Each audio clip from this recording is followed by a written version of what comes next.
بسم اللہ الرحمن الرحیم۔ السلام علیکم۔ عرب کے پاس ہی عجم کی سلطنت تھی۔ وہاں سے ایک سفیر آیا کہ دیکھتے ہیں یہاں کے لوگ کیسے ہیں اور وہ شخص جو ان کو سنبھالے ہوئے ہے کیسا ہے۔ حضرت عمر فاروق رضی اللہ تعالی عنہ کا دور خلافت تھا۔ حضرت عمر رضی اللہ تعالی عنہ کے کام کرنے کے طریقے سیدھے، سچے اور بڑے مضبوط تھے۔ دور دور تک اس بات کی شہرت تھی کہ وہ ملک و ملت کے بڑے اچھے خدمت گزار ہیں۔ اس شخص نے مدینہ پہنچ کر لوگوں سے پوچھا کہ تمہارا بادشاہ کہاں رہتا ہے، اس کا محل کہاں ہے، تخت و تاج کیسا ہے۔ لوگوں نے کہا کہ کون سا بادشاہ، یہاں کوئی بادشاہ نہیں ہے، یہاں ہمارا ایک امیر ہے، وہ اللہ اور اللہ کے رسول کے قانون کو نافذ کرتے ہیں اور ہم لوگوں کی نگہبانی کرتا ہے۔ اس کا محل کوئی نہیں، وہ ایک خیمے میں رہتا ہے، مسجد نبوی میں بیٹھ کر کام کرتا ہے، باقی اللہ اللہ کرتا ہے۔ اس نے کہا میرے ساتھ چلو، ذرا مجھے ایک جھلک اپنے اس امیر کی دکھلا دو۔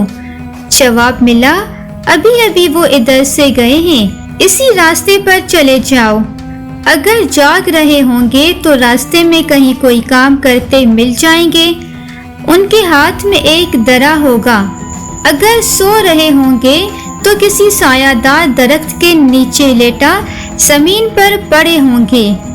وہ سفیر اس راستے پر چل پڑا جو اسے بتایا گیا تھا۔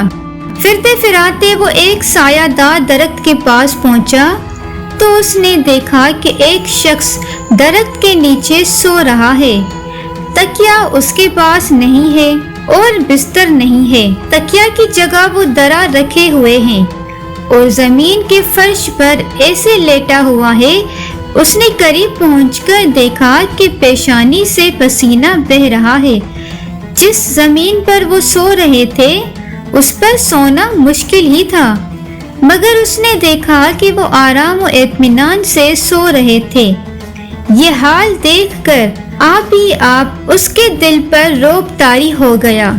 اس نے بہت سے بادشاہ دیکھے تھے، بڑے عالی شان، ذی وقار شاہان، عالی جاہ، مگر یہاں تو حال ہی کچھ نرالا تھا۔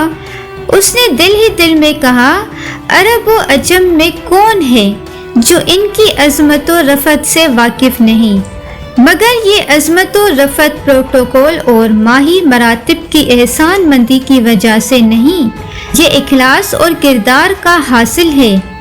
اتنے میں حضرت عمر فاروق رضی اللہ تعالی عنہ اٹھ بیٹھے، اجنبی کو دیکھا تو پوچھا کون ہو، کس لیے آئے ہو؟ اس نے ایک ایک بات کہہ سنائی، پھر بولا میں سوچ رہا تھا کہ آپ اس فراغت سے یہاں کیسے سو رہے تھے۔ فاروق اعظم رضی اللہ تعالی عنہ کچھ دیر کے لیے خاموش ہو گئے تو اس نے خود ہی کہہ دیا آپ مجھے اس کا جواب نہ بتائیں، مجھے اس کا جواب معلوم ہے۔ آپ عدل کرتے ہیں اس لیے بے خوف سوتے ہیں، اگر آپ ظلم کرنے والے اور اپنی ذات کو فائدہ پہنچانے والے ہوتے تو کبھی اس طرح نہ سو سکتے۔ انسان کا کردار اس کی شخصیت کو بناتا ہے، جس کے کردار میں عدل کا جوہر ہو اسے کسی اور آب و رنگ کی ضرورت نہیں رہتی۔ اس سفیر نے خود ہی کہا امیر المومنین میں گواہی دیتا ہوں کہ آپ کا دین سچا ہے، سفیر بن کر آیا ہوں، اس لیے وطن جانا ضروری ہے، کچھ دن بعد حاضر خدمت ہو جاؤں گا اور مسلمان ہو جاؤں گا۔ ایک ارشاد نبوی کا مطلب ہے انسان کا دل بہت پلٹنے والا ہوتا ہے، اس کی خوب نگرانی کرنا چاہیے۔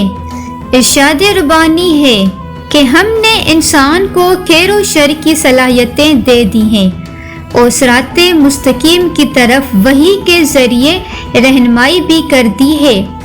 آدمی کو چاہیے کہ اپنی شخصیت کی نشوونما کے لیے اپنا نمونہ عمل ڈھونڈ لے اور اچھی صحبت اختیار کرے۔